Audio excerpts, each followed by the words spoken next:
நெத்திலி மீனில் ஒரு டைம் வடை பொரிச்சு பாருங்கள், ரொம்ப நல்லாயிருக்கும். நெத்திலி மீனில் இருக்க சென்டரில் இருக்க முள்ளை எடுத்து இந்த மாதிரி நெத்திலியை நல்லா க்ளீன் பண்ணி எடுத்துக்கோங்க. க்ளீன் பண்ண நெத்திலியை ஒரு மிக்ஸி ஜாரில் சேர்த்துட்டு கொஞ்சமாக உப்பு போட்டு இந்த மாதிரி ஒரு பல்ஸ் விட்டு எடுத்தால் போதும். இப்போ அரைச்ச நெத்திலி கூட ஒரு பல்லாரி, ஒரு பச்சை மிளகா, கொஞ்சம் மல்லி இலை, கொஞ்சம் கருவேப்பிலை பொடிசாக கட் பண்ணி சேர்த்துக்கோங்க. 2 டீஸ்பூன் அரிசி மாவு, 2 டீஸ்பூன் கடலை மாவு, 1/2 டீஸ்பூன் பெருஞ்சீரகம், 1 டீஸ்பூன் இஞ்சி பூண்டு பேஸ்ட்டு எல்லாம் சேர்த்து நல்லா கலந்து விட்டுக்கோங்க. அதுக்கப்புறம் 1/2 டீஸ்பூன் வெறும் மிளகாத்தூள், அதுக்கு 1/2 டீஸ்பூன் கரம் மசாலா, 1/4 டீஸ்பூன் மஞ்சள் தூள் சேர்த்து தண்ணி விடாமல் நல்லா கலந்து எடுத்துக்கோங்க. இந்த டைமில் உப்பு செக் பண்ணிக்கோங்க. உப்பு கரெக்டாக இருந்தால் விட்டுருங்க, உப்பு இல்லை பத்தலைன்னா போட்டுக்கோங்க.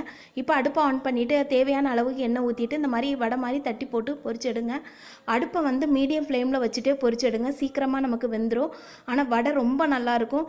ஒரு டைம் நீங்கள் நெத்திலி மீன் வாங்கினீங்கன்னா ஒரு டைம் வடை பொரிச்சு பாருங்கள், ரொம்ப நல்லாயிருக்கும் சாப்பிட்றதுக்கு. நீங்களும் வீட்டில் ட்ரை பண்ணி பாருங்கள். இந்த வீடியோ பிடிச்சிருந்தா மறக்காமல் லைக் பண்ணுங்கள்.